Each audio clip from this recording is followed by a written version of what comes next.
नमस्कार मित्रांनो, आपलं हटके कुक मध्ये स्वागत आहे। मी आहे नम्रता। आज आपण बनवणार आहोत मिक्स पालेभाजी। ही 15 प्रकारची भाजी आहे।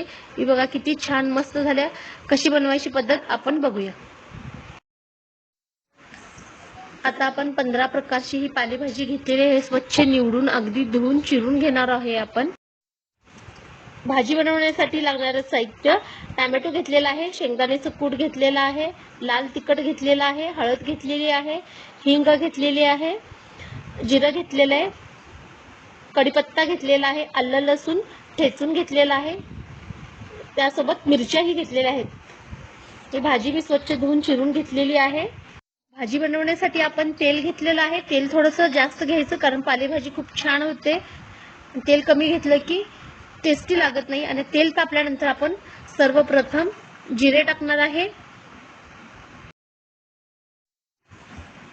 तेल तापलेलं आहे, आता आपण याच्यामध्ये जिरं घालूया।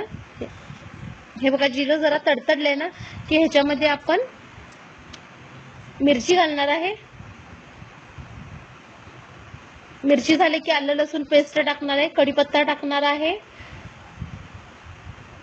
हिंग टाकणार आहे, हळद टाकणार आहे, लाल तिखट टाकणार आहे आणि टोमॅटो आपण ह्याच्यामध्ये घालून छान अगदी मऊसूत करणार आहे। टोमॅटो थोडंसं परतून घ्या।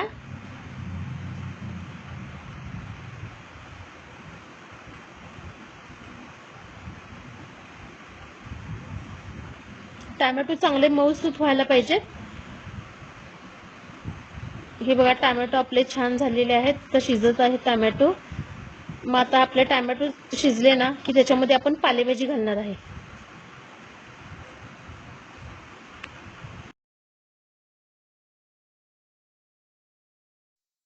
आता आपण ह्याच्यामध्ये टोमॅटो शिजले, चांगले शेंगदाण्याचं कूट घालून घेऊन चांगले 1-2 मिनिटं परतून घेऊया आणि लगेचच भाजी घालून घेऊया। आता आपण याच्यामध्ये मीठ घालायचं। हे बघा, टोमॅटो किती छान झालेला आहे, अगदी कलर पण मस्त आलेला आहे भाजीला। आता 2 मिनिटं परतून आता भाजी घालून घेऊया।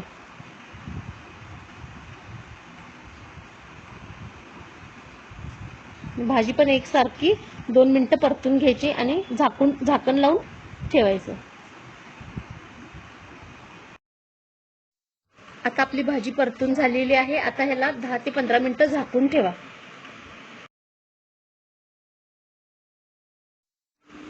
हे बघा, आपली भाजी अगदी शिजून तयार झालेली आहे। हे बघा, आपली भाजी झालेली आहे, किती मस्त छान अगदी चविष्ट मस्त दिसते आणि खूप टेस्टी झालेली आहे। जर तुम्हाला ही माझी भाजीची रेसिपी आवडली असेल तर मला लाईक शेअर सबस्क्राईब करा। पुन्हा भेटूया नवीन रेसिपी सोबत। तोपर्यंत स्वस्त राहा, मस्त राहा, माझी रेसिपी ट्राय करत राहा। धन्यवाद।